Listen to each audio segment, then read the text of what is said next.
Hey guys, you're listening to the PetaPixel podcast where we talk about all the latest news in the photographic industry and more. But if you're looking for expert advice, incredible selection, and the best deals on photographic equipment, video, lighting, and more, you go to B&H. B&H is PetaPixel's new gear partner. And for even greater savings at B&H, we recommend the B&H Payboo Credit Card, which lets you save the tax. You pay the tax and B&H pays you back instantly.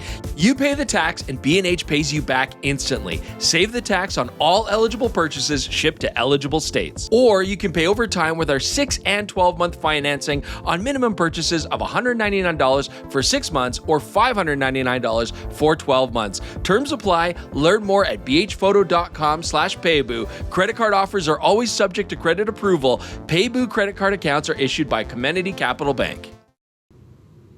Hey, what's wrong, guys? You look different from the last time we did one of these podcasts. What's going on? Schneider, Chris Nichols, my co-host of the PetaPixel podcast. What's going on? I'm jet lagged, man. Jared and I were in China, which is pretty cool. I've always wanted to go to China. Was it great? It was pretty great, but the time difference is real, and I'm on 3 hours sleep. How about you, Jared? 3 is about right. Yeah. 3 hours of bad sleep. Yeah, I got like maybe one full hour. We like to record our podcast at 10 o'clock. I've been up since 3:30. Excited. Perfect. So you've had lots of time to brainstorm exciting things to say on this pod, right, guys? I feel like it's getting worse. Using that jet lag. I'm going to try to string some English words together. I'll do my best. Yeah. Well, you know what? I can drive the car a little bit this week. Jaren, you better handle news, though. That's your baby. Yeah. But it's kind of exciting. We had a great time a little while ago having a conversation about are cameras actually getting more expensive? It's something we constantly hear whenever new products come out. Like, man, photography has gotten so expensive. So a couple weeks ago, we went. I know I'm boring you already. He's not bored. He's tired. He's struggling. There's a distinct difference. Eyes up here, Chris. Yes, we talked about are the prices, factoring in inflation, actually going up or down. And so many people in the comments said, you know what? It would be really interesting to do that with lenses because we also feel like the price of lenses is exploding. So I've done some research. I went back further than ever before. And wait, I have to do math today? Oh, this is a bad idea. You know, you mentioned expensive lenses. You just reviewed an expensive lens, Jordan. I had no idea how expensive that was. I hadn't processed the 100 to 500 being as pricey the Panasonic? as it was. Yeah. It is definitely a premium price. Fortunately, other people reminded me that the Canon RF 1 to 500, that's also a 7.1, is like $1,000 more expensive. So it's just super telephoto is cocoa bananas price-wise. A bargain. Right now. A bargain at any price.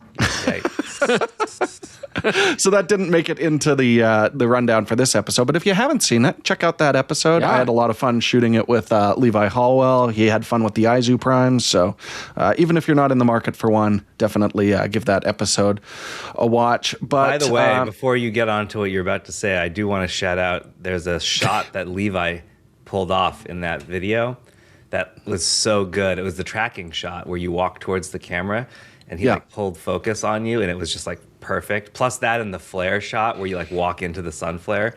Those are just really good shots. So really good job to Levi there. It was some nice stuff there. And we did proper focus marks and everything like that. I mean, if you're going to use cinema lenses, you might as well use them properly. So it was a fun shoot. Go check it out if you haven't seen it. But I know Levi was stressing a little that day, and I've been stressing lately because we're carrying around some pretty expensive equipment while we're shooting these episodes this day. Those Izu lenses aren't cheap. We're bringing 3 of them around. I'm terrified the entire time. And that got me thinking a little bit. What is the most expensive piece of photo or video gear you've ever personally handled? And did that give you any anxiety when you were using it? Oh, it's got to be a Leica M9, M10 with a 90 and then also a 35 and a 50. I had all 3 on me. And I was the Noct, or I guess they didn't do a 90 Noct Deluxe, but it was I can't remember. It was a full M kit, hey? Yeah.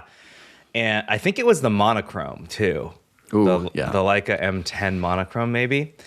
So I feel like driving around with like $20,000 of stuff.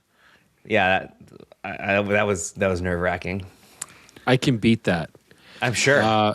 It'd be the phase one for sure. The phase one rocking that thing. What is it, like 50 grand or something ridiculous? Oh crap! I was in a helicopter with one of those once. What, a phase one? Yeah. Yeah, there you go. Yeah. I forgot about that. I'm looking at the picture right now.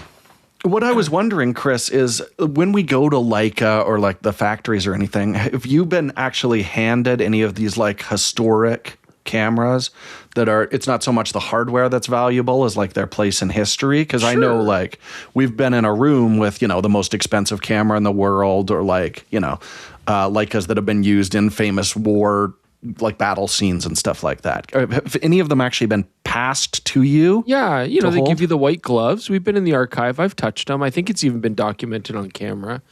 Yeah, I mean, luckily I haven't destroyed or damaged any like really expensive stuff. Yeah. But the archives are neat because, yeah, you're talking about historic things that have value that goes well beyond any sort of, you know, just the actual construction of the camera itself. And so Jaron has fallen asleep. Where was I? I was in Germany. Yeah, I mean, the Leica archive's cool. You know, you don't often get to play with a lot of museum grade or historical pieces actually in hand, but yes, the Leica archives, they were kind enough to let us play with that. And then when we did the Leica auction, I believe we were able to handle some of those pieces. You know what I mean? Like, I don't think we were able to play with the prototype, but or maybe no, but like Walker Evans contacts, I got to look at that, and that was pretty historic camera, right? So you know you could see the film, all his writing on the cardboard on the back that he taped onto his camera and stuff. So yeah, like that stuff's always cool. Haven't damaged it yet. Jordan, have you damaged any expensive gear? I just don't touch anything when we go to those places. I live in fear of it. So that's why I was asking if you had, because, yeah, I don't remember you like filming you holding it. But, yeah, I just won't touch them. The closest was, because I was oblivious, the first time we went to Lights Park, big Leica theme here, but if we're going to talk they're expensive cameras. Yeah. And they were just like, here, why don't you shoot this episode on a C-series I remember similar. this. I was... Yeah. So on the first, I'm like, yeah, that sounds great. Cool. And then that night, I, in my hotel room, checked the price of it. I think it was like $47,000 or something like that. And the next day, yeah, I'm sure Jaron remembers, I was just a mess while we were out filming that, riding around in the bus and stuff like that. It was terrifying. Fear is real, Jordan, for you. Yeah. Fear is real for you, yes. Yeah, you don't want to be responsible for like dropping it. So it's tough. Like, the phase one we took out into the mountains and stuff, I mean, we took care of it. We had zero damage to it, you know, but like I have a fairly nonchalant attitude towards camera gear. I don't know if anybody's noticed that. Yeah, me. Cause to me, it's like they're tools. And so, I mean, obviously historics aside, if I've got a new camera, regardless of how expensive it is, like it's a tool to me. You know what I mean? It's not like I'm going to go on my way to damage it, but I also don't really believe in babying cameras. Obviously, if it's something given to us to review, I take care of it. But you know what I mean? Like I don't think the attitude should be that cameras are jewelry and you should take care of them. I really think that they're meant to be used. And like Leica is a great example because when you see the Leica, you know, ambassadors, for example, who use these day to day, their cameras look like crap, right? They've been beaten all to hell. And to me, those are badges of honor. I mean, I think that's actually more desirable than a pristine model. I hate pristine stuff. I really do. I don't see the value in keeping something pristine. I really see the value in it having use and history and a story to tell. That's why you have a battered and abused cameraman. You don't want anything pristine. Yeah. You want something that's showing a few road miles on it. Oh, totally. No, I appreciate that. Because, you know, you heal for the most part. You've been healing less and less lately, though. I don't know. Takes longer. A lot of back pain and knee, like aches and pains that you complain about. So maybe I have to take better care of you. I don't know. We'll see. All right. Well, let's continue the bummer cast. Let's get the show started, guys.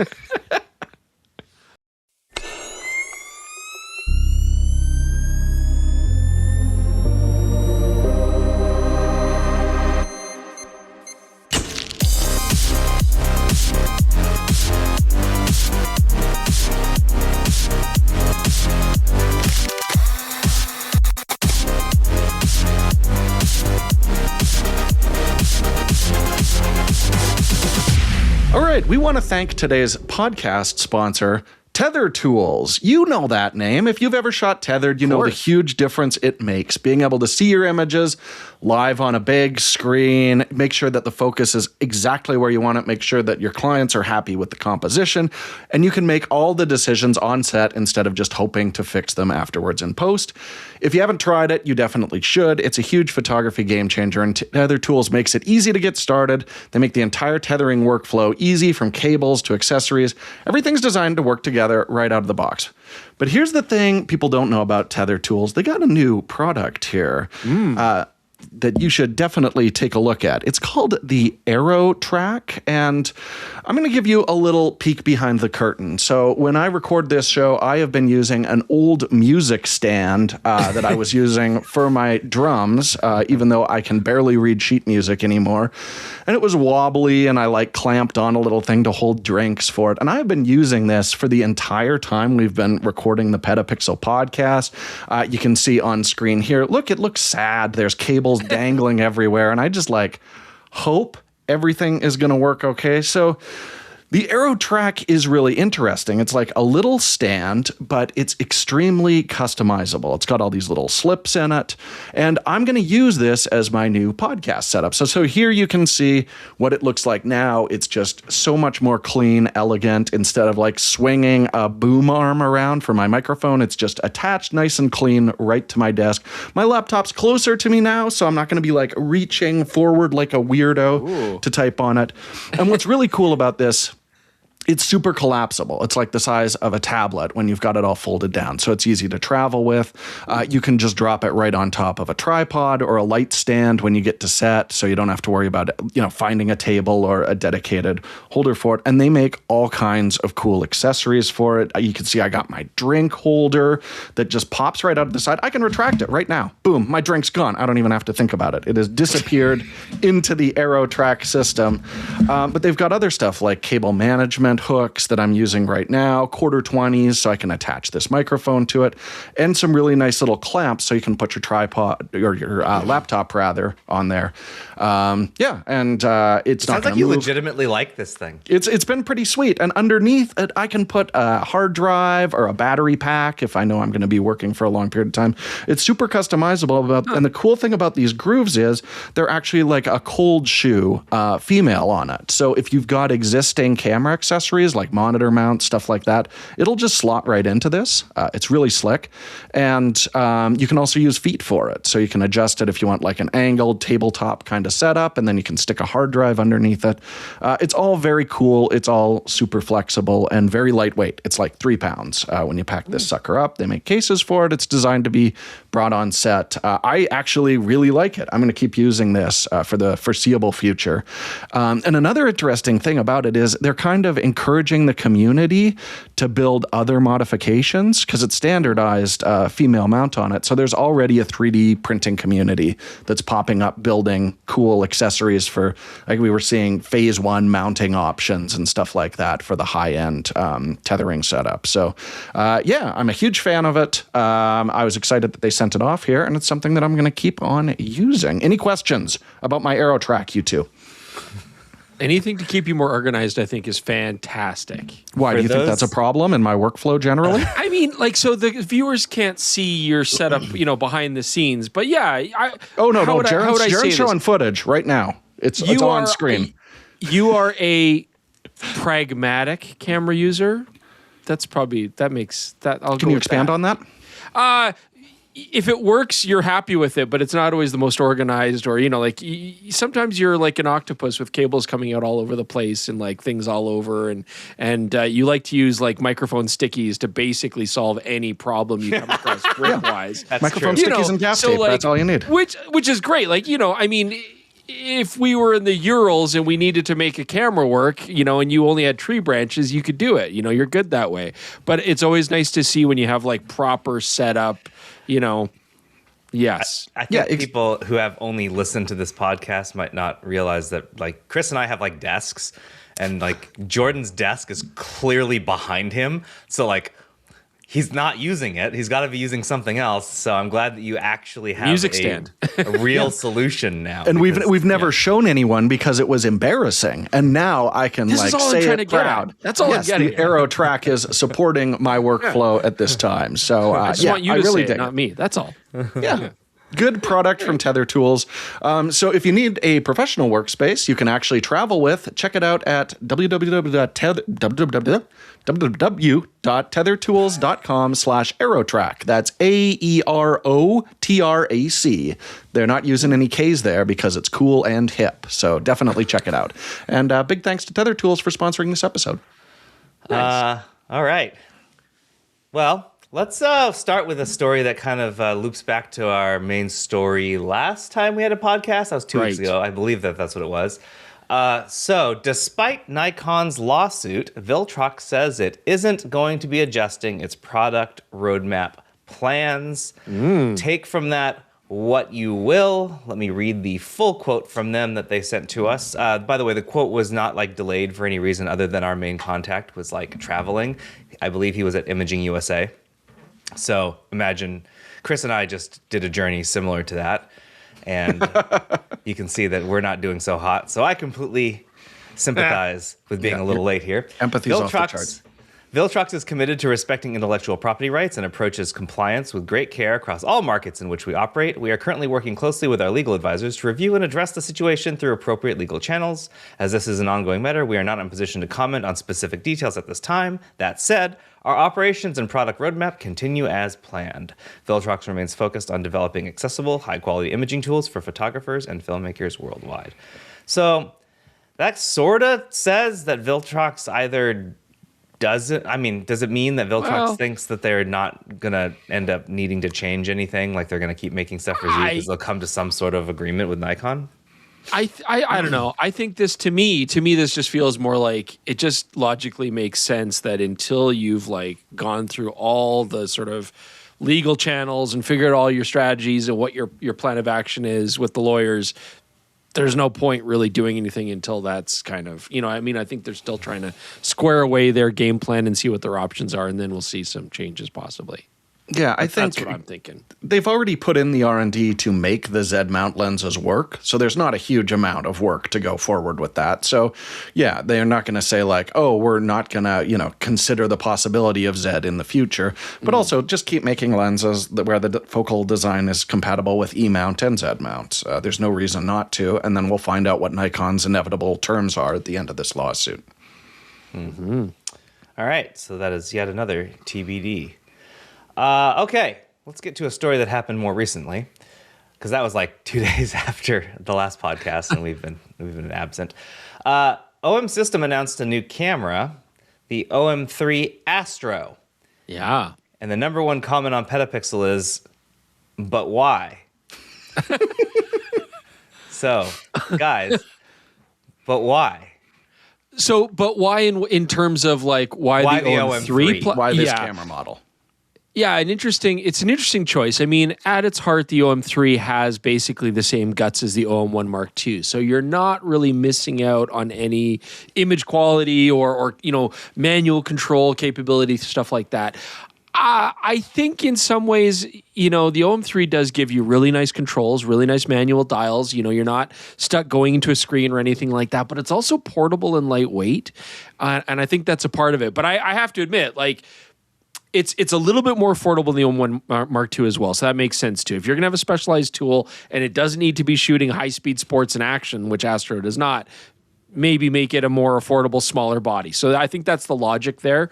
I love using the OM3, and I think it really comes down to that concept. It's still very rugged. It's got decent battery life. So I think that's what their thinking was. But I mean, I have to admit, when I first heard that too, I was like, oh, you're not doing it to the OM1 Mark II? But I don't know. I mean, essentially what we're doing is changing the filter in front of the sensor. I think it just seems strange because the OM3, your first initial reaction is, oh, this is like a stylish street camera. Why would you make it into a specialized astral tool? But they are doing some cool work here. I mean, so they're modifying the filter, the AeroTrac filter in front of the sensor. This will let in different wavelengths of light, which is great for capturing nebula and stuff with more vivid colors.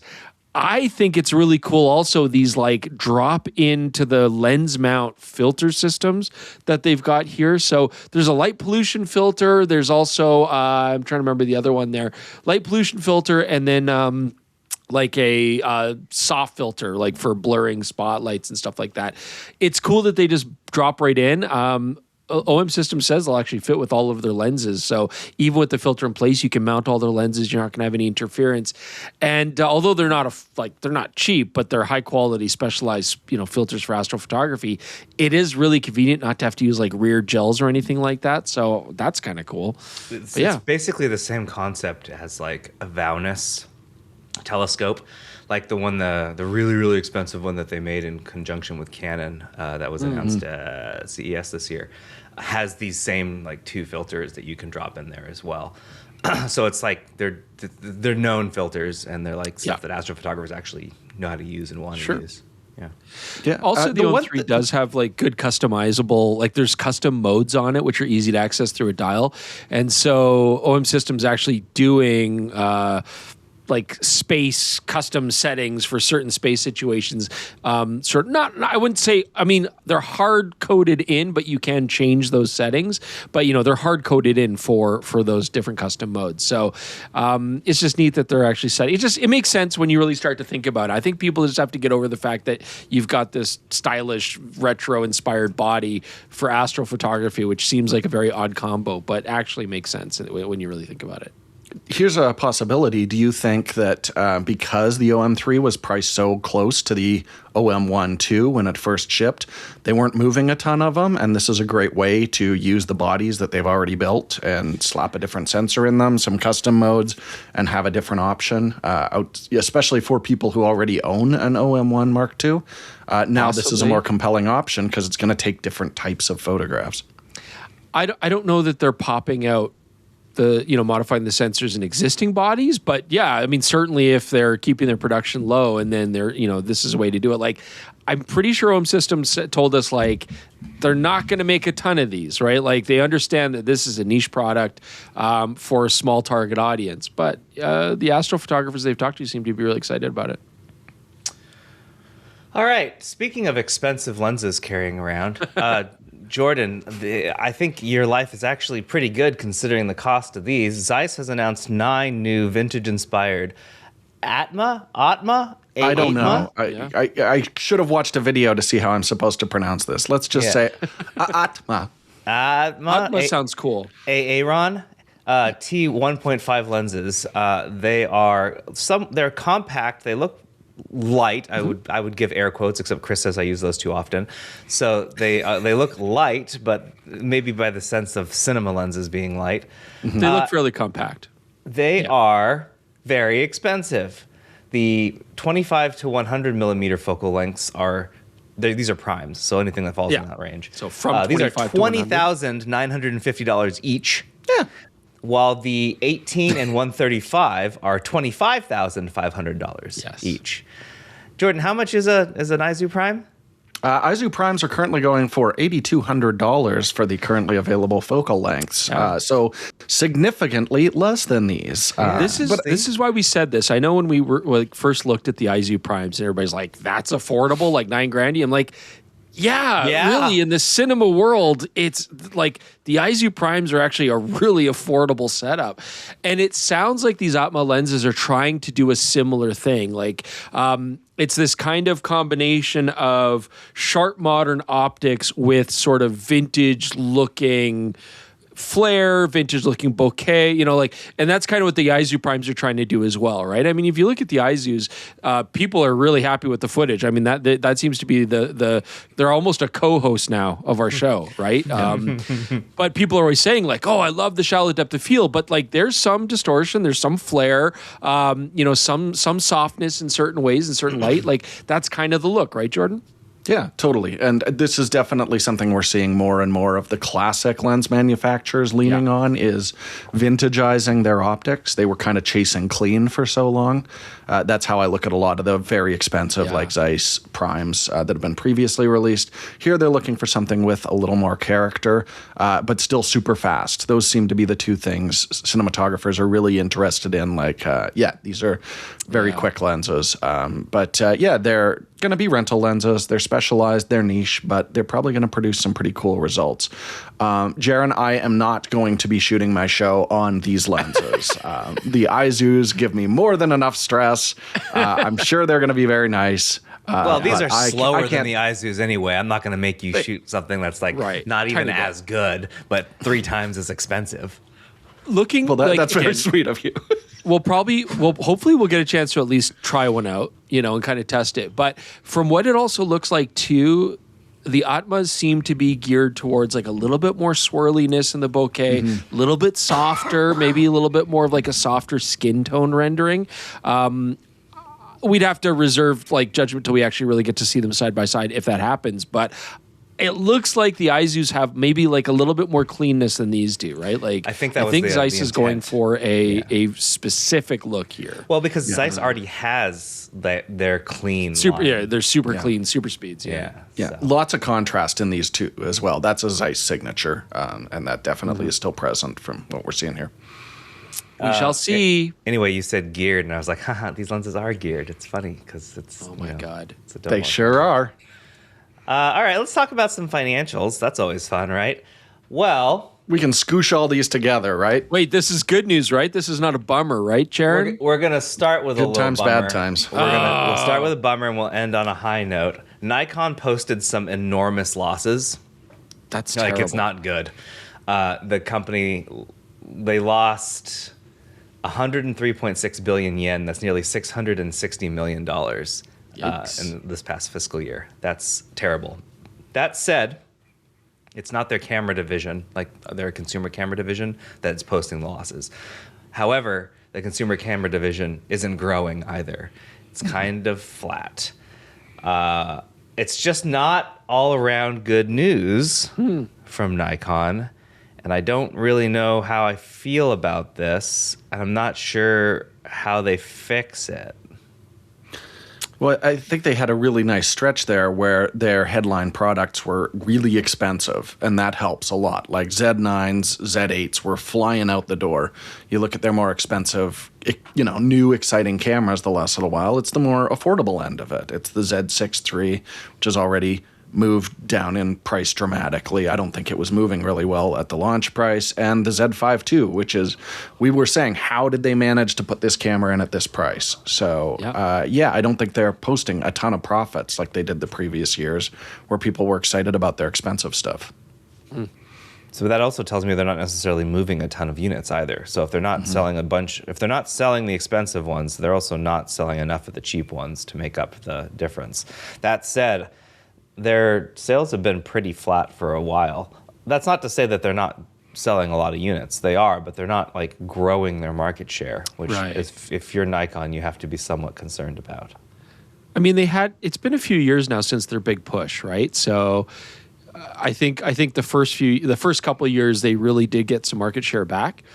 As Jordan says, maybe they're not really there. Maybe that's at the expense of profits, and I mean, you can't keep that burst going. I mean, the nice thing with Nikon is the momentum's still there. I mean, their products are still very well reviewed. The ZR is cool. I mean, the Red acquisition is exciting. So, hopefully that starts to pay out here over time because, we all want to see Nikon do well. Yeah. Well, let's talk about those who did do well. We got 2 here. Firstly, Fujifilm. They posted record high revenue and profits. I don't think this is a surprise to anyone who pays even a little bit of attention to the industry. And then Canon also showed growth. Their camera business grew last year and is doing quite well too. So Canon and Fujifilm are doing very well. This is also somewhat related. The camera market in general is doing really well. I didn't have that on our list of news things, but we did cover a story in the past week that was saying essentially that, sales overall are quite strong and the market is doing well. So That's good news, right? We like that. That's great news. There you go. Canon's such a dark horse. Like, we always forget that they just move units constantly, and it doesn't make the news because they're just constantly selling great. They don't have these spikes that some of the other manufacturers do. But yeah, man, they're doing really well, even though I can't put a Sigma lens on their cameras. Although you could argue it's the same for both companies. I mean, Canon always post near the top or claim the top spot quite often in mirrorless camera sales and lens sales and stuff. And then Fujifilm have Instax, which continues to just be a huge profit maker for them. And Fujifilm has that enviable position that like pretty much any camera they make sells well, including Instax. I mean, they just keep motoring on. They have a good business model that's still working very well. I think a lot of folks, they believe that what Fujifilm does is they intentionally make their products scarce so that it improves demand. I think that's not necessarily true. I think that they specifically keep their manufacturing at a level where they know they can be profitable. So Instax, they keep pouring cameras out like crazy, right? Like it's just, you can't even keep up, honestly, as a reviewer. It's just model after model after model. And they all basically do the same thing with the exception of the Cinema, which is a truly unique product this year. But like, it's basically just rehashing the same kind of product. And yet they just know that people buy them. And it's all to push film, which is really going still very strong. Yeah. You could argue that the end result of choosing not to manufacture a lot so that you know that you can make a profit and intentionally not making enough so that you can drive demand, the end result is the same. You have to look at it from like the perspective of intention though. They're not trying to make it hard for you to buy a camera. Like that's not what they want to do. Like it's not malicious is what I'm saying. Yeah. Quickly, next story, Viltrox finally, after joining the L-mount Alliance in what feels like, feels like 2 years ago, they finally announced their first L-mount lens. It's the 16mm f1.8 autofocus lens. I think that's on a shelf in one of your houses, right? I'm sure it is, yes. The E-mount version, not the L-mount version. Oh, the Z, yes. Oh, you have the Z mount we used that version? for a thumbnail quite recently. But it makes a lot of sense in L-mount. There's a big gap if you're looking at an astro lens. Yeah. There's that Sigma 14mm 1.4, which is now a wait-listed lens, and it's quite... I mean, it's affordable for what it is, but it's quite expensive. So this sits nicely below that. And then alternatively, you got the Panasonic 18-1.8, which is really more a specialized like gimbal video lens. So this Viltrox has an excellent reputation as an astro lens. It's great to see that in the L-mount. Yeah, we'll have to test it out. Because, as I recall, the Panasonic was not optimized for astro. No. You could use it, but it wasn't ideal. I went out late, shot a lot of astro with it, and then I got home and was like, nope, this isn't cutting it. Well, speaking of really wide lenses, let's talk about Canon's announcement of two weird wide lenses. The first one is a prime lens, the 14mm f1.4 LVCM, the fastest ultra-wide lens ever, Canon says. And then they also announced that they've made. Yes, that they've Canon's new RF 7 to 14mm f2.8 to 3.5 L. That's so wide. 190 degree field of view fisheye. Yeah. And Chris didn't sound too excited about taking pictures with a fisheye lens in the winter. Man, I just, like... I like my fisheyes on my fish. Don't worry about it. Matt says that he would absolutely love to go shoot skateboarding. Perfect. Yeah, he shoots skateboarding. Like that's the thing, right? You just have to understand like it's a very specialized product, and I don't feel like we have a lot of subject matter right now here in Calgary in the dead of winter. The last fisheye that I played with, I actually did have fun with because it was during Calgary Stampede in the middle of summer, and that made sense. Like you got a lot of cool stuff to shoot and millions of people walking around and like all neat kind of, Ferris wheels and things that you can have fun with distortion perspective and stuff. But like, man, I don't know. What? You don't like, dry pathways and dead trees and so maybe some old snow? We could do an expose on the bridges of Calgary. It's not very exciting, I got to tell you. The vast majority are pedestrian bridge. They're nothing to write home about. Man. They're pedestrian bridges? Yeah, pedestrian lens for pedestrian bridges. But you know what? Like I will say 190 degree field of view is pretty exciting, right? 180 is typically where most fisheyes stop. So, I mean, Canon is pushing the envelope, so to speak. We are going to review the 14mm 1.4. Yeah. There's sample images, Chris. I know you don't talk about these as much as you used to, but it looks like those Sunstars are pretty good. I like these Sunstars. Yeah, look at the sample images. If you can go to the article, scroll I'll test down. them out. Hopefully we have some sun for it. But yeah, I mean, the viewers at home have told me, Chris, shut up about Sunstars. Sunstars are stupid. We don't care about that giant ball of fire that is responsible for all of our existence. I think ultra wides, you have to talk about it because it's going to be in your frame. Forget those people. Like, I care. Unless you're a PetaPixel member, in which case we love you. Yes. Yes. But also let Chris talk about Sunstars. If you get a petapixel.com membership, you can say anything you want about us personally, and we'll take it. For $3 a month. With a smile on our face. Anything you want for $3, we'll take it. You'll be considered a shareholder, and we will be super nice to you, even if we don't like your responses. The one thing I want to say about this lens is it's part of their video matched series of lenses. It's a little longer because it's got an integrated hood on it. Do you guys think that was a good idea to make a 14 millimeter f1.4 as small as you can possibly make it? Because comparing it to the Sigma 14-1.4, this guy's like crazy, way smaller. I suppose the answer to that question would be, what did I have to give up? Like, what compromises are being made? I'm assuming you're going to tell me in this review that is currently scheduled for this week. So for those of you listening, like, they'll have something to say about it. Yeah, they're working on the review now. Yeah. I mean, it's cool that Canon's doing this VCM series of primes, right? And they seem to be really dedicated to fleshing it out. Like, why would you need this to be in the VCM series? Is that what you're asking, Jordan? Like, what was the why? Yeah, it doesn't make it, like, 20 mil is plenty wide for a hybrid video photo lens. Yeah, like, it seems weird to me that this one is... Some people might want 14, Jordan, just because you don't want 14. Someone wants. Have you tried shooting video with it yet, Jordan? Just like a few little quick tests, but not a ton. We'll go shoot more before the full review on it because that is part of its intention.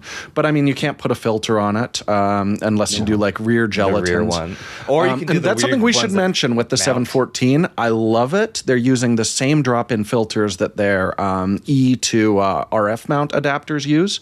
Super smart. I love that idea as opposed to doing gelatins, which are a huge pain.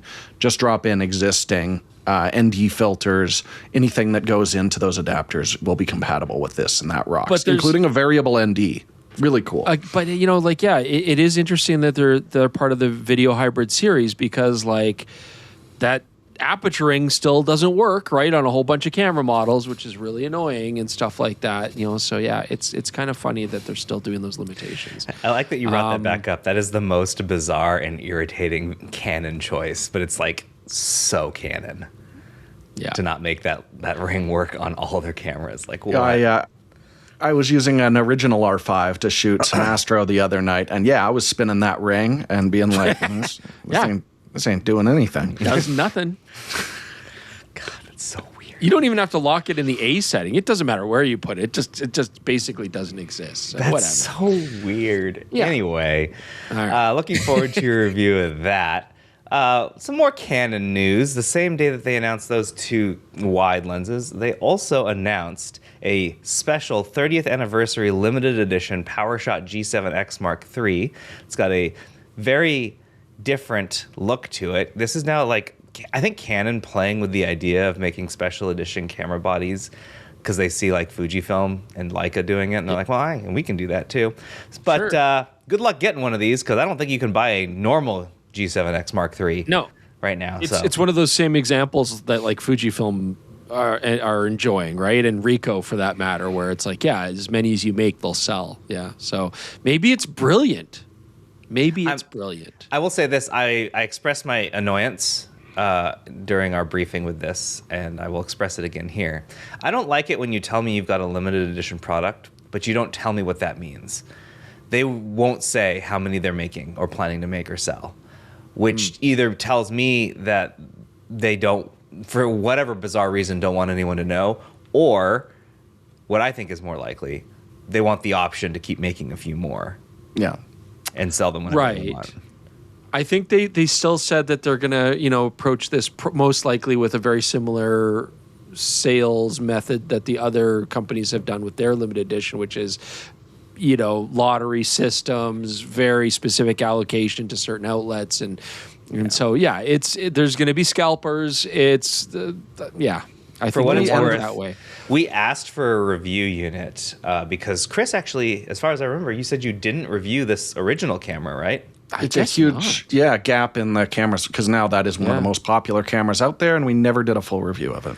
And frankly, I'm going to say, and this is, I just want to get this out because I know it's weird. It's like when the G7X Mark III first came out, it was at a time where point and shoots were in decline, and it was kind of like, do we really want to play with it? Like, who cares? Turns out everybody cares.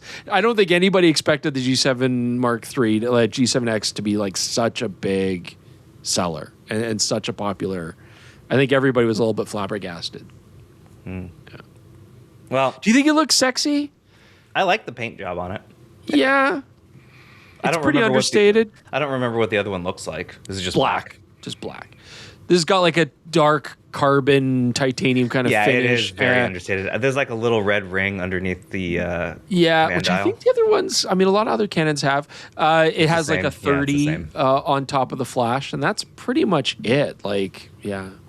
It's not as sexy as the next news story, if I'm being honest. Yeah. But it's still going to sell like crazy. It's going to sell like crazy. And yeah, like you say, you're not going to be able to get one. So good luck. Last story of the week, as Jordan alluded to, Ricoh has a new limited edition camera strap series that are made from recycled Tokyo Metro train seats. Love it. Very cool. Love it. This looks, I mean, it just jumps out to me. It's so vintagey. I would strap this to a film camera so fast. Would you? Oh, absolutely. I'm not a huge strap guy, but I think these look rad. I don't know. I really dig it. Yeah. But clearly, I'm getting the squint and the head shake. All right. So it's on. I like the red one. Because it's cool. I like red. The pattern's awesome. I'm with you, Jordan. I don't know if I would actually use it as a strap, though, because I actually don't like straps either, unless they're my leather straps that I have, that my moneymaker. Well, straps are the worst things of all time. But on top of that, like, I love that it's like I've sat on this material, right? Like, my butt has touched one of these straps. But at the same time, they're kind of bright and gaudy. Like, I wouldn't want to rock it as a fashion statement personally, but that's just me. Well, you're wrong. Make a great belt. Oh, man. Okay. That is a belt? Okay, I'm in. I guess I'm wrong. These are neat. I just thought they were cool. So yeah, there aren't very many of them. And there's, just like I was saying about the G7X Mark III Special Edition, you will not get one. They're cheap. They're not that expensive. They're what, $60? That's not crazy, but I mean, it is for a strap. But they didn't make very many. There's like 150 of each, and then that's how many Ricoh has. And then there's a remaining 80 of each that are being sold at Metro canned food stores in Japan. Funny. I do love that they at least put Pentax brand on there, which I know they're intended for the SLRs. Awesome. Like, very cool. Very cool. This also reminds me, I want to get this. I know we're going back to the Canon G7X Mark III, but the price premium on that's like $420. That's a lot. But as people were saying when we were getting briefed on this, that's basically like the resale value on a G7X3 right now. Like, people are selling them for a huge profit. These are going to be like kind of eyeballing that as well. These are going to be like almost $1,300 or something like that. Yeah, so $1,300. That's retail, which means that like the scalpers are going to be selling those things for like, I don't know, $1,700, $1,800, $2,000. More. Jeez. Yeah. Just crazy, dude. More. Yeah. All right. Yeah, I won't be getting one. All right. You guys want to play a game? I'm handing it up to you. You're going to get 2 decimated brains playing this game with you, but we'll do our best. All right, so in the odd chance you didn't hear the original episode, which you should listen to because it was a lot of fun, as I said off the top of this, we're going to take a look at our camera prices, or in this case, lens prices, actually really increasing. And we got a lot of feedback on the last episode, so I'm going to throw some disclaimers out here. No, I'm not factoring in the fact that wages are not increasing at the same rate as inflation. That is outside the context of this. I think it's a problem. I'm not going to factor it into into this conversation. We are looking at how much are the manufacturers charging for the products they make relative to the value of the currency at the time it was made. Wait, that is it. Is that like a real thing they wanted you to do? Oh my God. I got DM'd on this like, well, but the thing is, you don't understand that. Which is true, but beyond the Absolutely, scope of but how am I supposed to research that for you? That is not a fun game at this point anymore. Like if you're watching a rerun of The Price is Right, do they run out and just be like, well, because of income disparity on this, it might be confusing for some of you younger viewers. No, it's just this is how much things cost then relative to how much they cost now. We're not trying to push some sort of agenda like stop complaining because prices aren't as high as you think they are. That's not the case. I want everything to be cheaper too, man. This is an academic study, an interesting academic study. Oh, goodness gracious. And it involves some research because we went a little further back this time as well. So I'm not going to elaborate on that and wind up doing even more math. It's not happening. The other one that I did get is, I think, a decent point, which is a 20% discrepancy for something being the same price. That's too much. Something that's shifted 20% in either direction. That thing is more or less expensive. So I'm narrowing it down to 10%. So I'm going to give you a lens. You tell me if you think the current version is higher, lower, or the same. The same is within 10%. Okay? That sound good for everybody? Okay. What's a percentage? All right. This is great. Chris, can you maintain this energy through the rest of this fun experiment? You good? Sure. All right.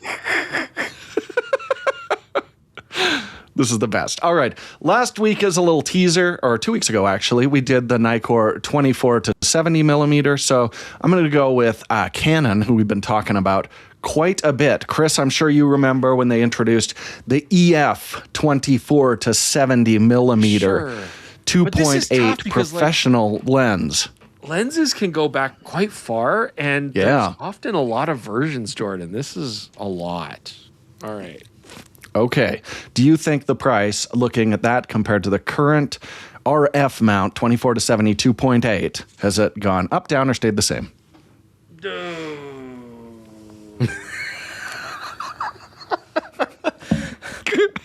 Hold on, I've got the sounds for this. Oh yeah.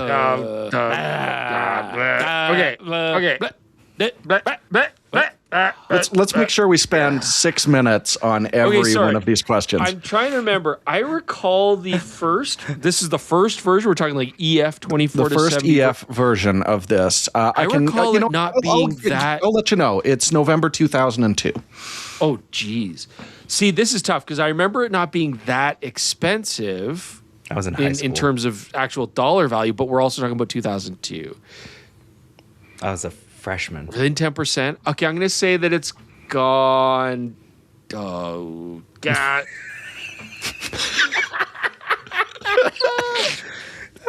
What are they now? This rocks. I'm going to say it's gone. I'm going to say it's gone up. Okay, Jaron? I'm going to say it's gone up. I'm going to actually agree with Chris on this one. I think it's gone. Okay, I had plenty of time to think about it. All right. Sorry. The Canon 2470 EF 2.8 was introduced in November 2002 for $2,100. Oh, that's way higher than I thought. To $3,758 now, where you could get an RF 2470 manufacturer's retail for $2,600. So it has dropped dramatically, the price of a. It was that high when it came out? I thought it was like $1,700 or something like that.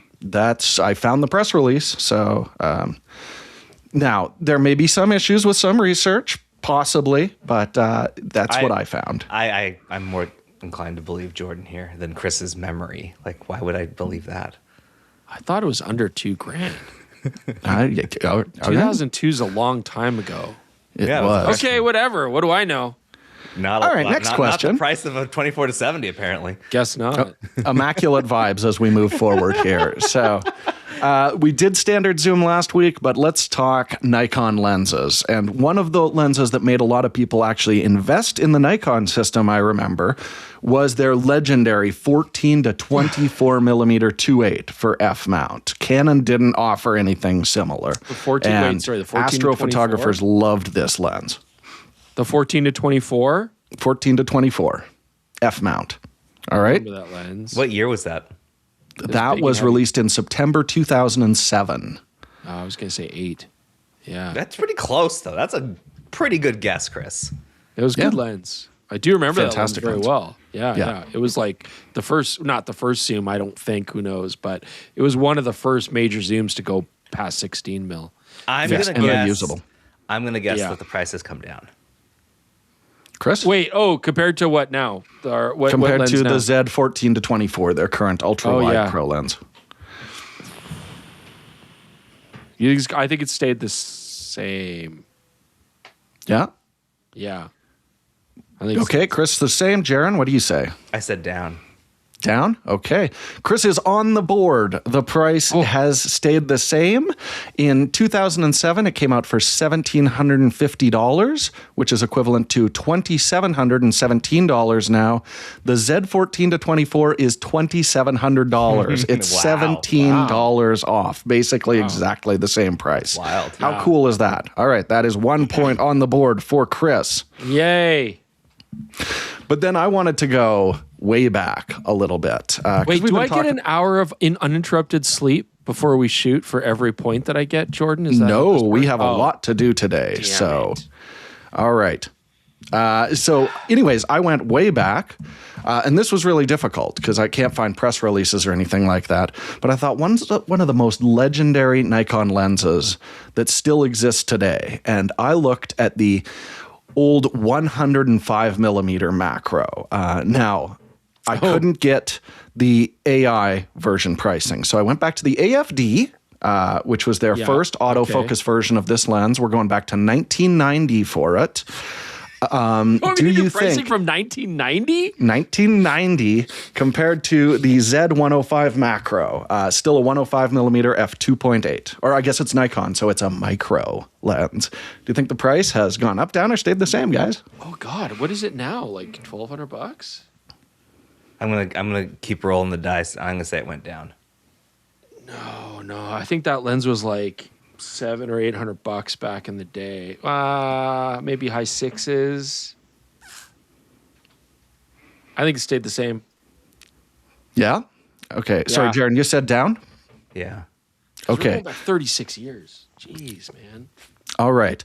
The AFD 105 Micro was released in 1990 for $550, It was a little which high. is equivalent to $1,354 now. No, we're okay then, right? How much is it? The Z105 Macro is available for $1,150, meaning the price has gone down and Jaron is now on the board. That inflation will always get you, man. Plus, we're going back to the 1990. Yeah, I know that okay. it was fun. Yeah, these prices. It was less than I thought. Had it been the price I thought it was, I would have been on. Yeah. I think you were on for Canadian pricing, actually, Chris. That makes a lot of sense. See, that's what it is. Yeah. I was doing Canadian pricing. You can't keep using that excuse. That's at least the third time. because I was in the camera store selling that lens, and I'm sure it was like $680. So, Dollar guys, dues, not bucks. Stupid game. as soon as you get another point, you're going to be so excited and back into it. All right. probably. Let's talk. I often will base my mount decisions on who's got the best 135. I went into Canon because they had the 135 f2 I adored. There was a time where I was a little jelly, guys, because there was a Sony A-mount camera that had a Zeiss 135 f1.8 that was incredibly ZA. well regarded. It was huge. Huzzah. It was beautiful. That was back in June 2006 that lens was first introduced as a Minolta lens with a Zeiss branding. So, do you think the price has gone up, down, or stayed the same on that? Versus what? The The current. Sony GM 135 f1.8. So we're going Zeiss 135 Minolta to GM. Yeah, it was released as a Sony lens as well. But that's different brands. The GM has It is. nothing to do with I know. Zeiss. Yeah, but I wanted to take a look at the A-mount a little bit. I thought that would be fun. I feel like that makes this harder because Zeiss loves to charge a lot for their optics. Yeah, but remember, it was a Zeiss branded Sony.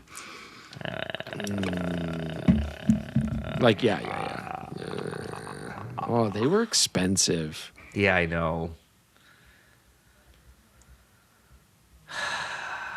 I'm going with it's gone down. Down. Okay. Yeah, I think it went down. All right. It was introduced in June 2006 for $1,479. So So expensive. expensive. Which is equivalent to $2,361 now. The Sony GM, $2,250. Price has stayed basically the same. Ah. Within our 10% threshold on that. I'm not good at this. The lenses are hard. Lenses are much more difficult than bodies, I feel. Like, I didn't bake into my brain the prices of optics nearly as much as camera bodies. And my brain wasn't even fully developed when these lenses were first announced. So like, Well, the good news is your brain was fully developed for our next lens, Jaron. okay. Let's talk real Zeiss's, actual Zeiss top to bottom optics. Let's talk about the Zeiss Otis 85 millimeter, which has a direct replacement now with a new mirrorless version. That lens came out in September 2014 when Jaron's brain was fully developed. You think the price has gone up, down, or the same? But my brain was going downhill at that point. So that's not fair. 2014, good lord. Oh man. That was a stupid expensive lens. I don't know, man. I'm just guessing now. I'm just going with I have a 33% chance of being right. I'm gonna say they stayed the same. Okay. Chris? I want to pick something different so that we can, split it. I think it's gone down. All right. The Zeiss Otis 85mm f1.4 was introduced in September 2014 for $4,500, equivalent to $6,119 now, God. where the Zeiss 85mm ML is available for $3,000, actually less than half the price of what the Holy original. Crap. That lens was stupid. Yeah. But that's back at a time when this is kind of a dig against Zeiss, maybe, I don't know. But it's back at a time when like the Zeiss Otis did have an appreciable benefit over its contemporaries, and that is not really the case anymore. So, if that Otis came out today at $6,000, that'd be stupid. Yeah, Like, no at the way. time, at the camera store, we were blown away. It was just absolutely the sharpest lenses we'd ever tested. But Yeah, totally. Nowadays, things are so incredibly good. Frankly, in our review, we still called it a little overpriced at half the price that it was. Wow. All right, this was my deepest of dives. I was pretty happy to find an old brochure that had been scanned for this. Let's talk about Pentax, gang. So I have no frame of reference for the pricing on these things. Continue. the Pentax 70-200 FR Takumar A What? was Manual introduced. focus? No, it's an A. So this is an autofocus. Okay. There's also an M. Was introduced in 1984, the year I was born. The current equivalent is the 70-210 f4, a lens that we actually reviewed, Chris. Oh, did we? I don't Yes, we Yeah. did, and It's is like I have no still memory of in this production to this day. I So mean, do it you- has was been a that? couple years now since we've Yeah. done Pentax. What year was the 70 to? Would you say 205? 70 the 70-200 original was 1984. The 70-210 I don't have handy here. I want to say it's about like 2016, 2017, somewhere in there. We reviewed it for the camera store. Still making it? Still making Yeah. it, still in their lineup. Yeah. Same. Same. Jaron? More expensive. Jaron says more. All right. So the Takumar was released in 1984 for $250, which is equivalent to $774 now. The 70-210 is $1,100. Point goes to Jaron. The price has gone up. Yeah. The only reason I was thinking about that is that I was shopping for Pentax lenses. They were manual focus, but they're dirt cheap. So Yeah. Pentax was they were a budget brand right. in a big way. And now they're becoming more of a boutique-y kind of thing. So what was that? Just like a fart noise. Yeah. All right. Let's keep All right. going. Please let it Awesome. be over. How many more do you have? I have two more, okay? Okay. I want to talk about two dead mounts to wrap this up, okay? All right, first dead mount.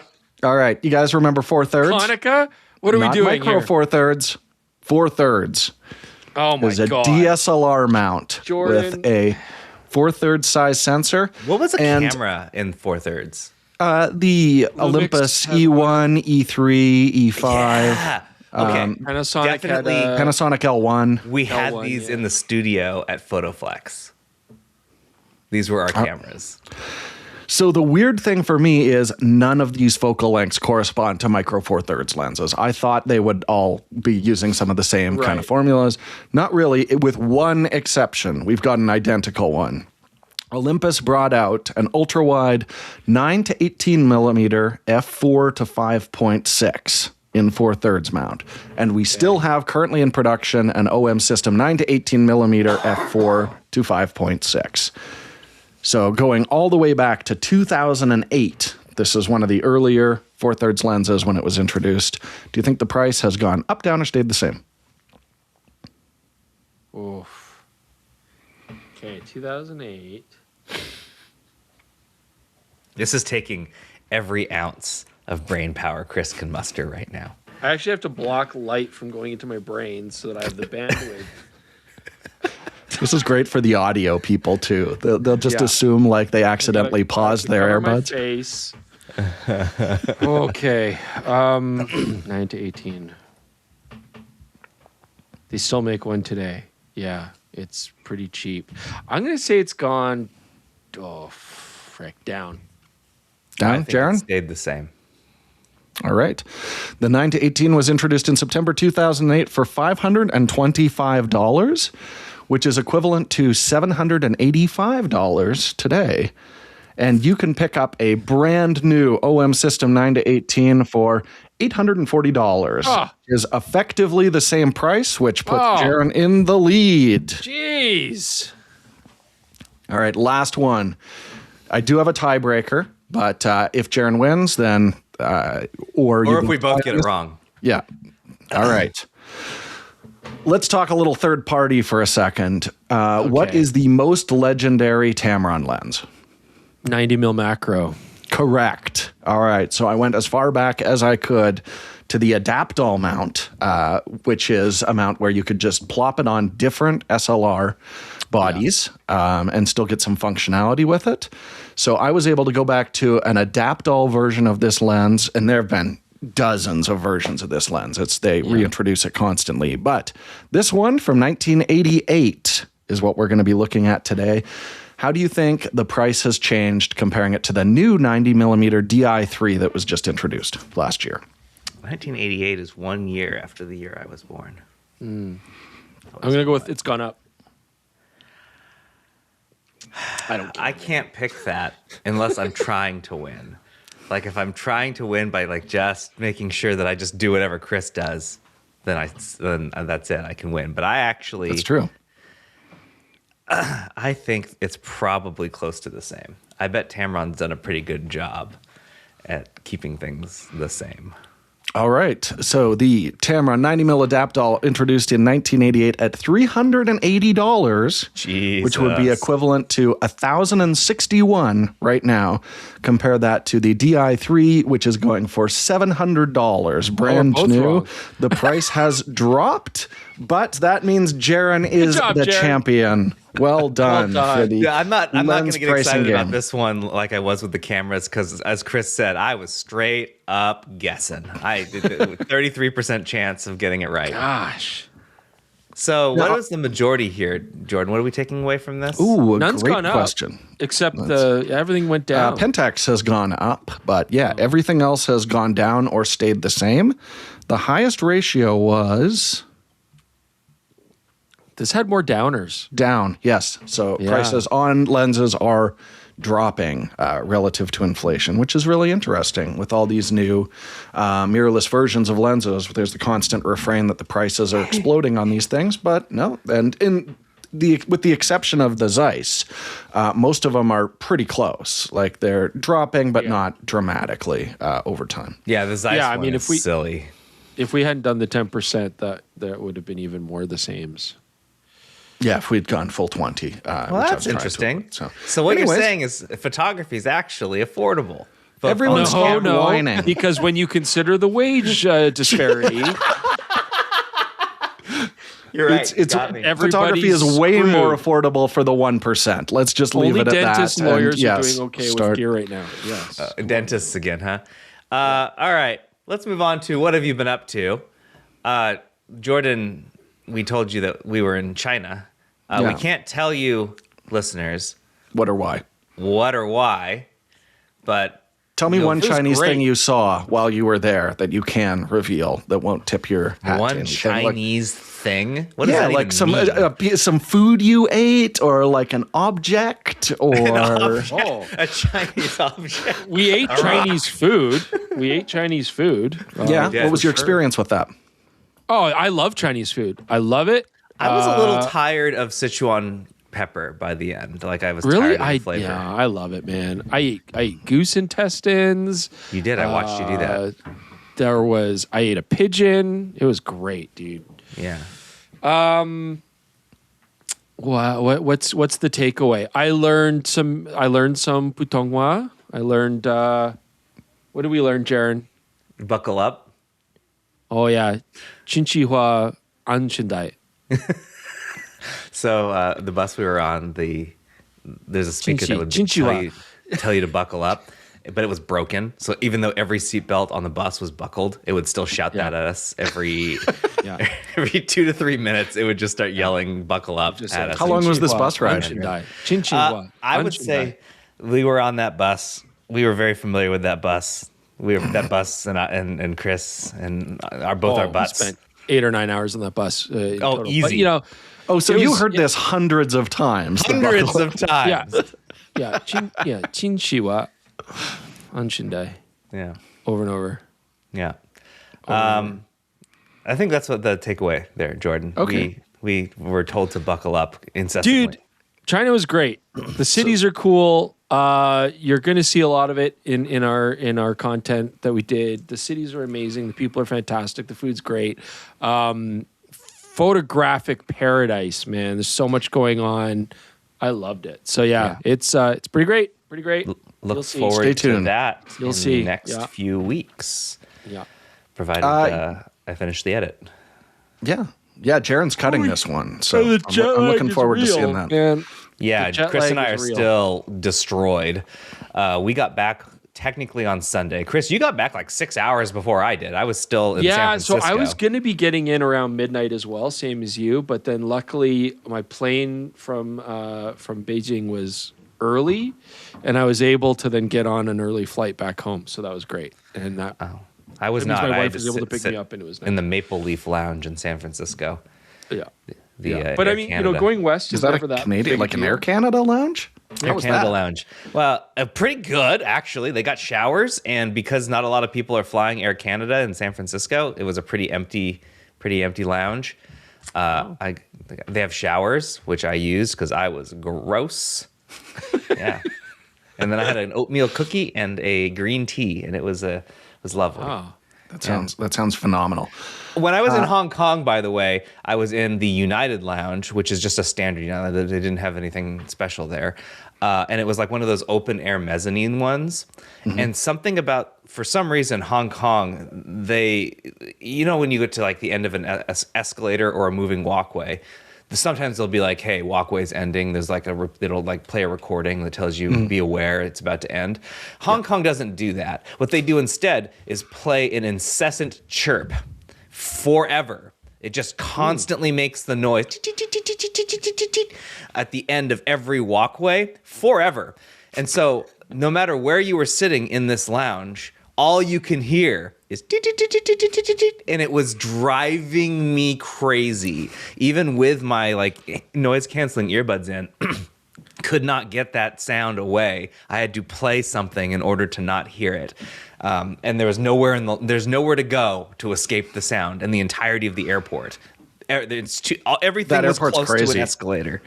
Yeah, we've been there a couple times. It's yeah. Didn't like that. Didn't like it one bit. Wow, I didn't recall that being a problem at all. That's interesting. Yeah. Jordan, what sometimes have you not been up having to? a good memory can be useful. You know Yeah, what I you mean? can just like tune out the trauma. Yeah. Yeah, I edited and we shot Yeah, an what'd you episode do? with Levi, as I mentioned. But the big thing that's been going on this week is exposure here in Calgary has started. So my wife Evelyn and I have been putting some effort into like getting the displays, everything set up for that. So there's all kinds of like great photography all over the city. You can see Ev was very excited because she had to do like a hard hat and construction steel-toed boots to go assemble some of these displays out there. So she was a full construction lady. So it you know, hot? it turns out that's a trigger for me that I was unaware of. Yeah, up he until likes this. it. He likes the working woman. Nice. Who knew? So that was very exciting. But if you are in the area, Calgary, Edmonton, they got a bunch going on out at wanna Banff see and it. Canmore as well. Yeah, come check it out. I know Ev's got some photos at C-Space. My kids got some photos up at C-Space. We published a story about this actually because the tie-in was that Ev and Kai are in it. So like, yeah, I'll actually link to I'll put it in the story description if you want to go see. It was one of Kai's pictures is actually in there, and one of Ev's pictures is actually in there in our story on PetaPixel. So, yeah. Yeah, Very cool. Yeah, I wanna definitely check it out if you're in the area. It's always cool to just see a real emphasis on photography through the whole arts community. So it's happening, everybody, and you know we've been working hard on it. So embrace the hard construction work that's been ongoing over the last week. Why did you say it like that? That was weird. Because the construction thing. I was I leaning got into it. that a little bit. Yeah, that's my sexy voice, Jaron. Yeah, I don't like it. No. I don't like it at all? either. Nobody, it's put a hard hat on quick before I get turned off. Mandarin is a beautiful and very difficult language to pronounce and speak. It's so tough. Everything is so tough. Like, there's teeth I involved. butchered in so a lot much of it. Mandarin. I messed up. It's put on your seatbelt is actually it's closer to what? Chinshi hao an shindai. Yeah, I don't know what I it's said. not- Hua? You said It's wa Chinshi- because that's Japanese. Hua. No, it's wrong. No. Yeah. Chinshi hao an shindai.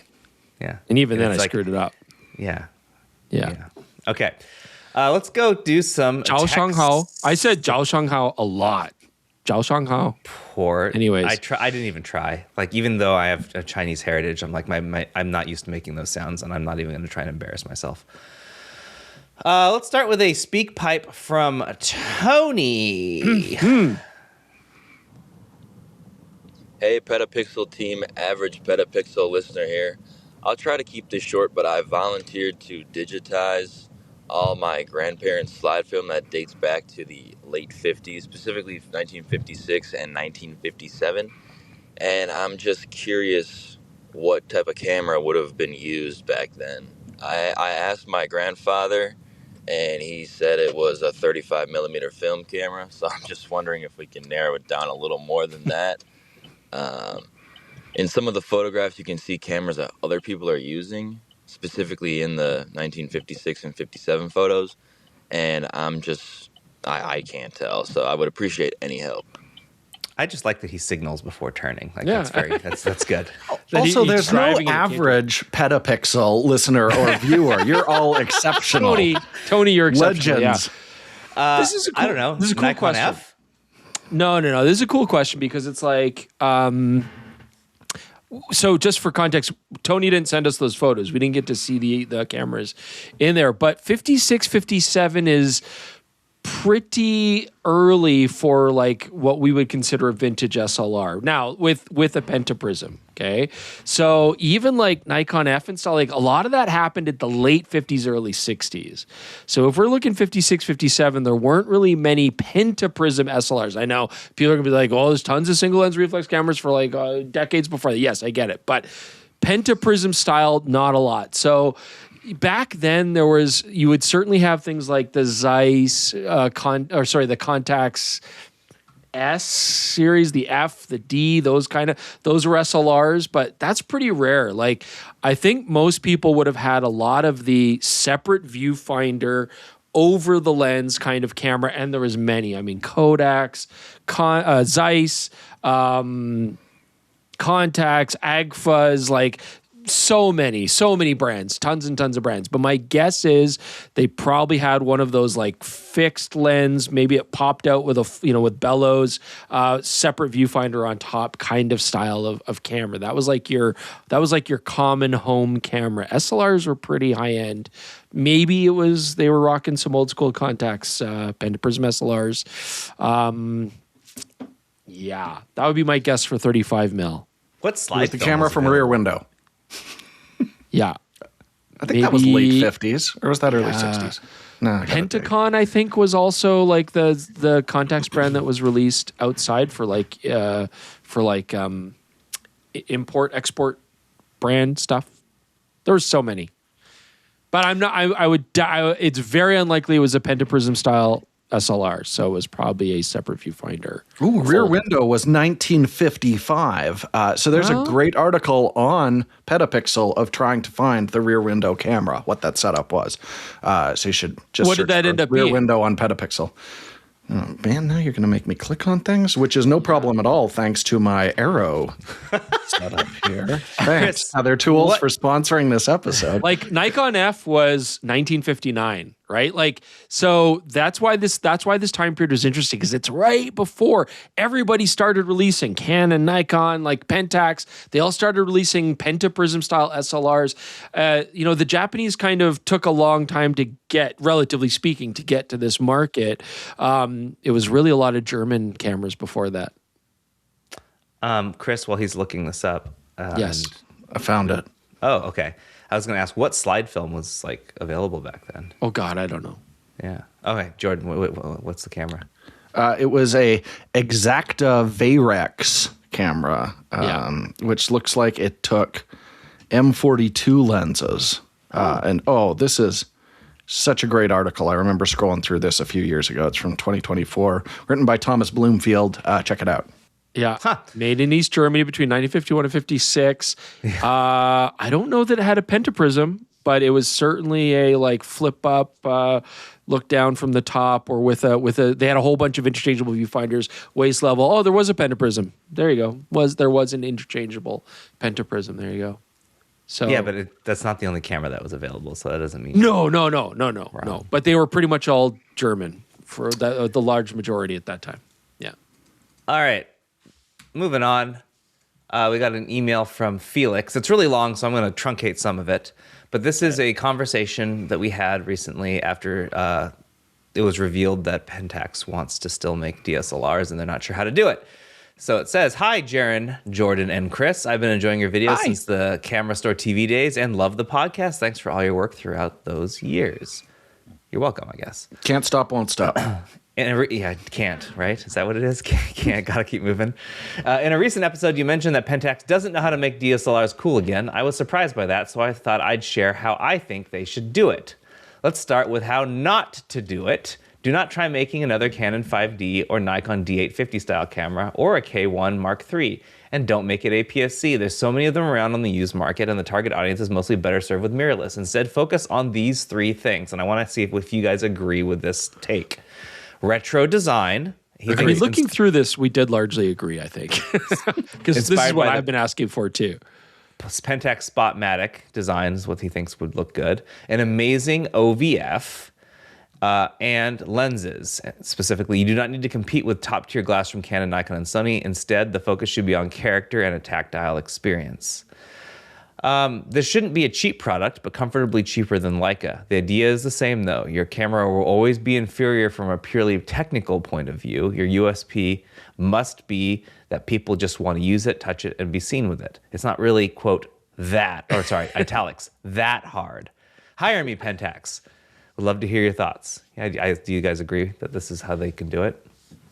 I mean, yeah, we kind of, this is basically what we already said, right? Is I want to see like a digital K1000, I think would do really well. A D1000, I think it should be called, or an LX or ME Super would also be great.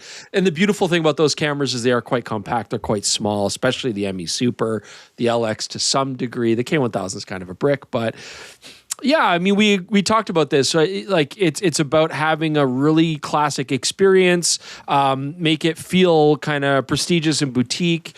Bringing back Super Takumar is great, but I mean, the beauty here is like making it work with K mount.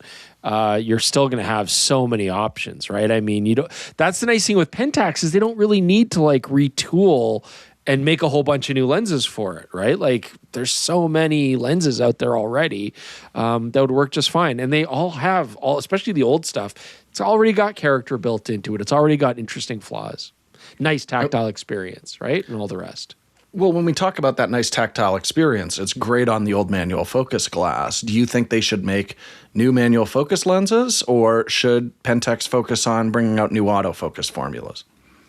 I don't know. I think the lenses. I think the reason that it could actually be possible is they don't have to focus on lenses. You know, should the camera autofocus? Probably.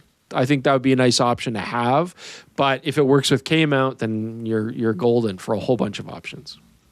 I like this noise too, Jordan. It sounds like you've started playing the clip, but you haven't. I think that's the first sound on it. All right, next one is an email from Lou. Hey, PetaPixel people. I would like to know if this message could be forwarded to Jerry and Chris Jordan, anyone involved in the YouTube channel. You got it. It's us. Just wanted to express my appreciation for all that you do and share a story. I live across the ocean from my family and visit them every year in Italy. Last time I was in, both my grandma and my uncle who took care of her fell very ill. While my vacation plans got hit by a very unfortunate curveball, one of the only things we could do together instead of driving around was to watch TV. We watched together the trail camera video for Idaho and Sarah's Iraq video, which they both loved, and did watch those videos at least twice. Just under a week ago, both of them passed away, and when I opened YouTube today, I saw there was a new trail camera video. It felt like a bittersweet closure for me. You are great people, and I wanted to share the gratitude that I have for you for making some difficult memories much better. All the love from a 10-plus year follower and a huge fan. P.S. I have to visit Costa Rica, Idaho, and Iraq now. Lou. Well, Lou, we appreciate that. It's a very kind sentiment, and I'm sorry to hear about your family, but I'm glad they were able to bring you some closure and a little bit of joy. We appreciate you watching.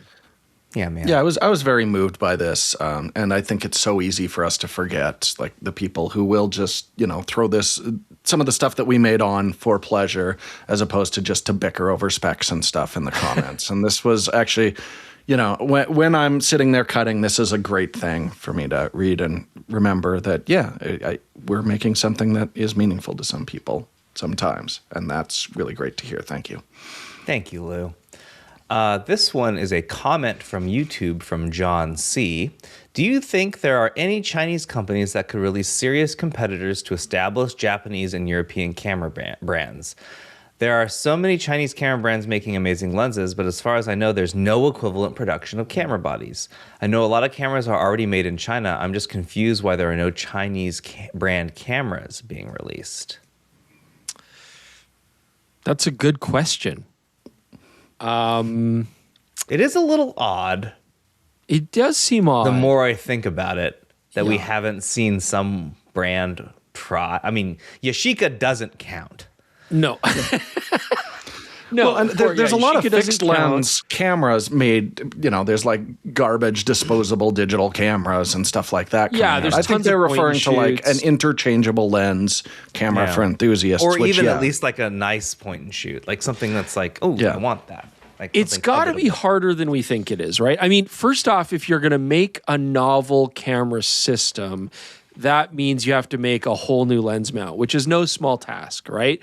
I think we take for granted how it's easier to make lenses for existing lens mounts. But to make a novel lens mount is difficult, or you then get into things like we're dealing with, where you have to pay licensing fees and stuff like that. It was funny, but like I was actually remembering recently, Jordan, it was like the second to last Photokina that we went to. And I remember that huge Chinese company now, Xiaomi, they made a Micro Four Thirds compact little camera. It was trash, but they made it, right? Do you remember that? Oh yeah, could not like we'd put a face right in front of it and it would just focus at macro every single time. Yeah, it was not And we were saying good. like they have to release it so we can give it worst camera of the year. And we never And I don't, and obviously they didn't continue to do that, right? So, but yeah, like could a company come out and make that? For sure. We've said on the podcast quite a bit. I definitely want to see a Chinese company make a good quality true optical rangefinder alternative to Leica. I think that would be, there's a niche there that absolutely it could fill, make something that's compact, nice, takes all the M series lenses, which there's thousands of brands coming out of China that make M series lenses, and some of them are very nice. And I think that would make a lot of sense. But yeah, it's weird. I don't know why. There's obviously a lot to it. It's not as easy just slapping parts together, right? I mean, you need to make designs and research and all sorts of stuff. This one is a speak pipe from Joey. Hello. I'd like to start off by saying I just signed up to be a PetaPixel club member. Oh, it's a club I'm now. glad I did, because now I get to ask this question. So I have in my hands a brand new, never been used D70 outfit. Nikon D70 to be more specific. And that comes with the 18 to 70 millimeter lens. And I'm wondering, Chris, if you might like me to send this to you so that you can review it. I remember on an episode a while back you saying that this was one of your favorite cameras, and I found this in a place I won't disclose, but it's in incredible shape. Interesting. The little card is still in the CF card slot. So, I mean, it's never been used, and would love to send it your way to do a review in the big 2025 to see how the Nikon D70 holds up almost 20 years later. Love the show, Great. guys. Thanks for doing what you do. Well, thank you, Joey. grave robbing? What can't he disclose? Is that what it is? He's got a secret camera hookup he doesn't want to reveal. That sounds like. So, yeah, I know. I mean, Joey, like, first off, we have a lot of viewers that send us product to review, which is awesome. Like, that's really cool. We appreciate that. That's Sometimes neat. you get a pixie though. Yeah, sometimes you get a pixie, but that was still cool, man. Like, it's still neat to play with. Thank you, Brandon. We appreciate it. Doesn't mean we're going to love the camera. So the Nikon D70, it was kind of one of my favorite. I mean, I owned one. That was probably like, I think that's that what they was were the first referring DSLR that I bought. And it was expensive at the time. Oh, man. Or at least it seemed it. It was a big chunk of cash. Do you think the price went up, down, or stayed the same? Yeah. And so the D70 with the 18 to 70, that was the kit. I got employee pricing, Jordan, so that kind of messes things up a little bit. It was still expensive. But I got that camera like basically as my kids were being born, family camera, baby photos, that kind of stuff. I'd play with it again. I mean, can we find the time, right? That's the thing. Like, I want to review the original Canon Rebel as well again. I have one of those sitting here. D70 would be fun. Like, I mean, it was a good camera. Tell you what, Joey. 6 megapixels. If this offer still stands, I apologize again. I'm like 3 months behind on some of these speak pipes. 6, yeah, that's what I thought. Joey, send me an email. You can do it either through the tip line on PetaPixel's website, or you can email me at eic@petapixel.com. If you're still interested in sending it, yeah, sure. It was clunky. It was big. He's still talking about it. Fairly dim viewfinder. I think we'll probably have some time this summer. I think it'll be a quiet summer to do some of these cool videos. I think so. You're wrong. I think We said that last summer, man. I And think it's going to be busy as hell. Well, here's the thing. We're not going to go shoot a documentary in Alaska this time. So, but hey, Unless we do. appreciate Joey, and we might take you up on that. So thank you very much. But please use it until then. all right, let's see if we can get 2 more in here. This one is from Kevin. Hi, PetaPixel. My name's Kevin, and I'm wondering if you could compare and contrast different mirrorless systems and brands for their continuous autofocus tracking of people's faces in video. I shoot a lot of theater with my OM3 and a bright 1.2 OM system lens. It does okay, but it sometimes can't detect a face with a beard or a face with a hat. And sometimes it loses a face in the middle of a scene and hunts to the background and ruins my footage. So I'm wondering, can I do better with Lumix? Can I do better with some other system? where do you find the best continuous autofocus video tracking for people's faces? Thanks. Video specifically. Well, it's nice because most of my bills are paid by filming a guy's face. So I got some opinions. And it has on a this. beard. And it has a beard. Yes. Yes. And sometimes it wears a hat. So Some of his bills are paid by grave robbing digital cameras and selling them online on eBay. All right, here we go. OM, yes, will often focus on the foreground background. So I tend to use a single spot. Continuous works better for those. Fujifilm will lose focus on faces for just arbitrarily, for no reason, all the time. I would not recommend that for the kind of work that you're doing. Panasonic is very good with single faces, their new cameras. But if you've got a crowd, it will lose the individual face that you've selected quite a bit. So I use a small autofocus point with face detection when I'm doing tracking shots and stuff like that. Nikon has gotten excellent for single tracking faces, but shooting things like sports, occasionally I did still find same issue, it'll jump onto another person, but at least it's pretty quick at just jumping back if you use an AF on to reset that. But I would have a really tough time deciding between the latest Canons and the latest Sonys. They do a fantastic job of tracking faces and not being confused by new faces. So I don't think you could go wrong with either of those options if that's your top priority. That's my ranking. Did I miss one? Pentax. They can't do it. Yeah. Oh, man. All right. That's good. The only thing I would add for that is, so Kevin's using a 1.2 lens, which implies it's a prime, right? So it can't be that far, right? I'm guessing, I don't know if it's a 85 mil equivalent focal range or something like that. It's probably my best guess. So it sounds like, Kevin, you're either very close or these theater productions, the subjects are further away from you. There's so many factors when it comes to accurate autofocusing. The closer you are to the face, the better it will do. The farther away the face, the more difficulty we'll have. Wearing a hat can obviously cause problems because you're shading the eyes, which is primarily what the camera's looking for. The actual aperture of the lens plays a big part in it as well. The more light it can get, although I find modern cameras tend to be less sensitive to that now than they used to be. But yeah, and then brand-wise, I agree with Jordan. I mean, Canon, Nikon, Sony do consistently better focusing in pretty much all situations, I would say, compared to the other brands. This one should be quick because I think the answer is obvious for us. So here we go. This is a speak pipe from Nathan. Video question here. I shoot videos mostly for medical practices, and they're usually a minute and a half or less. And I've always shot in H.264 or H.265. As a Nikon shooter, when I see things like the ZR with Red RAW and even ProRes, I start to wonder if I'm shortchanging my clients. Should I step up to the big boy formats or stick with what I know and what works? Thanks.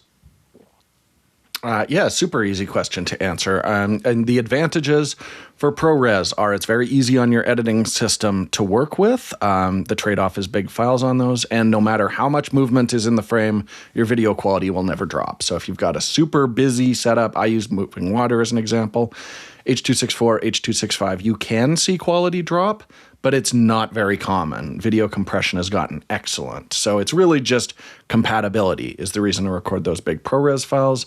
The reason to record RAW is exclusively, do you want full control over the color, the white balance, the tint, all of that, noise reduction, and lens corrections. That's what it's going to offer you. It's not going to give you more dynamic range like what we hear in photo cameras, and your file size is going to absolutely explode. So if you're on set and you're going to be working with a professional post-production team, yeah, shoot RAW, have at it. It's going to give them the most options. But the advantages for regular video are so minor, I don't think it's worth it. It's not like photography where there's a huge increase in flexibility if you switch over to RAW video, because log gives you the dynamic range advantage, the flexibility in terms of color and contrast that you're probably looking for with still photography without having to record these huge files. So just learn a good log workflow, stick to H.264, H.265, and you and your clients will be very happy.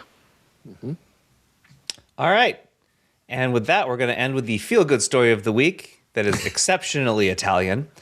A photographer in Berlin, he's a Berlin-based Italian photographer, combined two of his loves, photography and pasta, and made a pinhole camera out of fresh pasta dough, and it works. Is this the Onion?